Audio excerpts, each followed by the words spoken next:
Kim Jong-un বিশ্বৰ বহুল চৰ্চিত ব্যক্তিসকলৰ ভিতৰত অন্যতম হৈছে কিম জং-উন। উত্তৰ কোৰিয়াৰ একনায়কত্ববাদী এইজন শাসকৰ মৃত্যুৰ খবৰে তোলপাৰ লগাইছিল সমগ্ৰ বিশ্ব। হংকং টিভিকে ধৰি বিশ্বৰ আগশাৰীৰ সংবাদ মাধ্যমত কিমৰ মৃত্যুৰ খবৰ বিয়পিছিল।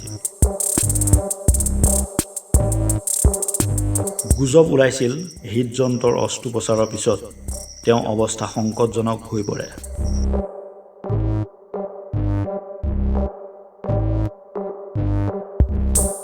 বিশ্বৰ প্ৰায় প্ৰতিখন দেশৰে চোকা নজৰ থাকে কিমৰ ওপৰত। 15 এপ্ৰিল কোৰিয়ানসকলে এই দিনটো উদযাপন কৰে জাতিৰ জনক কিম ইল চাঙৰ জন্মদিন হিচাপে। কিম ইল চাং হ'ল কিম জং-উনৰ ককাক, জাতিৰ জনক, দেৱদূত। এই অনুষ্ঠানত অনুপস্থিত আছিল কিম জং। লগে লগে বনজুইৰ দৰে বিয়পি পৰিছিল। কিম জং-উন অসুস্থ আৰু পিছলৈ মৃত্যু। এই সকলো জল্পনা কল্পনাৰ অন্ত পেলাই 1 মে'ৰ দিনা কিম জনমানসলৈ ওলাই আহে এটা সাৰ কাৰখানা উদ্বোধন কৰিবৰ বাবে। আকৌ গুজব চলিল, এয়া কিমৰ ডুপ্লিকেট কপিহে। ব্ৰিটেইনৰ প্ৰাক্তন সাংসদ লুইচ মানচেছে আনিলে এই অভিযোগ। এনেদৰে সময়ে সময়ে ভিন্ন বিষয়ৰ চৰ্চাত থাকে কিম জং-উন। চৰকাৰে হঠকাৰী সিদ্ধান্ত লয়, আপুনি প্ৰতিবাদ কৰে। জিন্দাবাদ মুৰ্দাবাদ নিদিলেও ছ'চিয়েল মিডিয়াত আপুনি আপোনাৰ প্ৰতিবাদ সাব্যস্ত কৰে। উত্তৰ কোৰিয়াত চৰকাৰী সিদ্ধান্তৰ ওপৰত আঙুলি টোৱালে হ'ব মৃত্যুদণ্ড। কেৱল মৃত্যুদণ্ডই নহয়, প্ৰতিবাদ কৰাজনৰ 3 পুৰুষলৈ হ'ব কাৰাদণ্ড। নিজৰ খেয়ালখুচিত পিন্ধা উৰাটো বাদেই চিন্তাও কৰিব নোৱাৰিব দেশবাসীয়ে। নিজৰ পচন্দত চুলি কটাৰ অপৰাধত হ'ব পাৰে ৰাজহুৱা মৃত্যুদণ্ড। ইণ্টাৰনেট ব্যৱহাৰতো আছে ব্যাপক বাধ্যবাধকতা। টিভিত চলিব নিৰ্বাচিত 2-3টা চেনেলে। এয়া হৈছে উত্তৰ কোৰিয়াৰ একনায়কত্ববাদী শাসক কিম জং-উনৰ অদ্ভুত আইন। পৰ্যটকৰ ক্ষেত্ৰতো আছে অদ্ভুত নীতি নিৰ্দেশনা তথা বাধ্যবাধকতা। মাজে মাজে জাপান উপসাগৰত মিছাইল নিক্ষেপ কৰি মাজে মাজে ৱাশ্বিংটন উৰাই দিম বুলি হুমকি দি কিম জঙে নিজৰ শক্তি প্ৰদৰ্শন কৰি থাকে। বহু ক্ষেত্ৰত পুঁজিবাদী সংবাদ গোষ্ঠীৰ দয়াত ভুৱা প্ৰচাৰো চলি থাকে। দক্ষিণ কোৰিয়াৰ লগত কাল্পনিক যুদ্ধৰ বাতৰিও প্ৰচাৰ হৈ থাকে। কিম জং যদি সঁচাকৈ স্বৈৰাচাৰী ৰাষ্ট্ৰনায়ক, তেন্তে আন দেশৰ আভ্যন্তৰীণ বিষয়ত মাত মতা শুনা নাই কিয়? বা আন দেশ আক্ৰমণ কৰা নাই কিয়?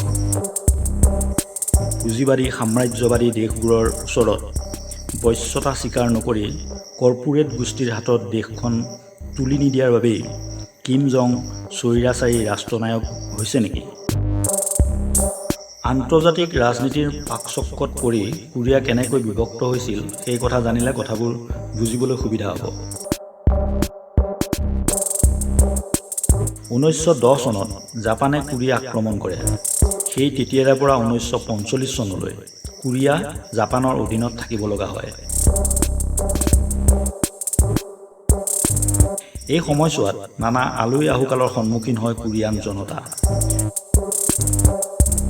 1945 চনৰ 6 আৰু 9 আগষ্টত হিৰোশ্বিমা আৰু নাগাচাকিত এটম বোমাৰে আক্ৰমণ হোৱাৰ পিছত জাপানৰ ৰাজহাড় ভাঙি পৰে।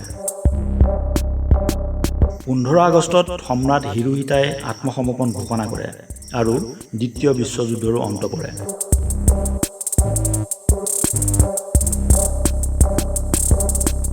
বিশ্বযুদ্ধৰ সময়ত কোৰিয়াৰ উত্তৰ অংশত ৰাছিয়ান সৈন্যৰ অধীনত আছিল আৰু দক্ষিণ অংশত আছিল আমেৰিকান সৈন্য। যুদ্ধৰ অন্তত নিয়ম অনুসৰি কোৰিয়াত নিৰ্বাচন অনুষ্ঠিত কৰি দুই পক্ষৰ সৈন্য অপসাৰণ কৰিব লাগিছিল। কিন্তু দুয়োখন দেশে কোৰিয়াত প্ৰভুত্ব স্থাপনৰ দিশটো নজৰ ৰাখি পুতলা চৰকাৰ গঠনৰ অংকত ব্যস্ত হৈ আছিল।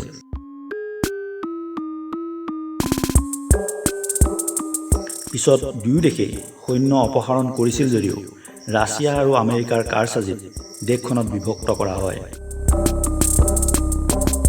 38 পেৰেলেলৰ জৰিয়তে উত্তৰ খণ্ড উত্তৰ কোৰিয়া আৰু দক্ষিণ খণ্ড দক্ষিণ কোৰিয়া হিচাপে জনতাৰ মতামত অবিহনে ভাগ বতৰা কৰা হয়। 1948 চনত দক্ষিণ কোৰিয়া স্বাধীন ৰাষ্ট্ৰ হিচাপে ঘোষণা হোৱাৰ পিছত মুন জে ইনক আমেৰিকাই দায়িত্বভাৰ অৰ্পণ কৰে।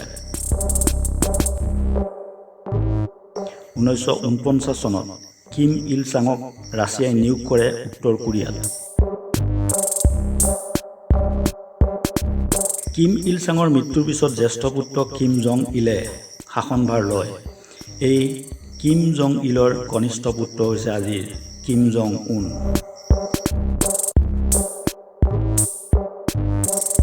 অদ্ভুত ৰুচি অভিৰুচি খেয়ালী স্বভাৱৰ বাবেই কিম আজি বিশ্ববিখ্যাত।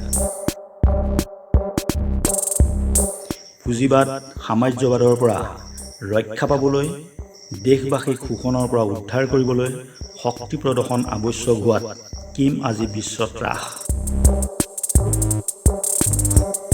এয়াই কিম, নানা মুখৰোচক কাহিনী, ঘটনাবহুল জীৱন পৰিক্ৰমাৰে উত্তৰ কোৰিয়াৰ এইজন একনায়কত্ববাদী শাসক কিম জং উন।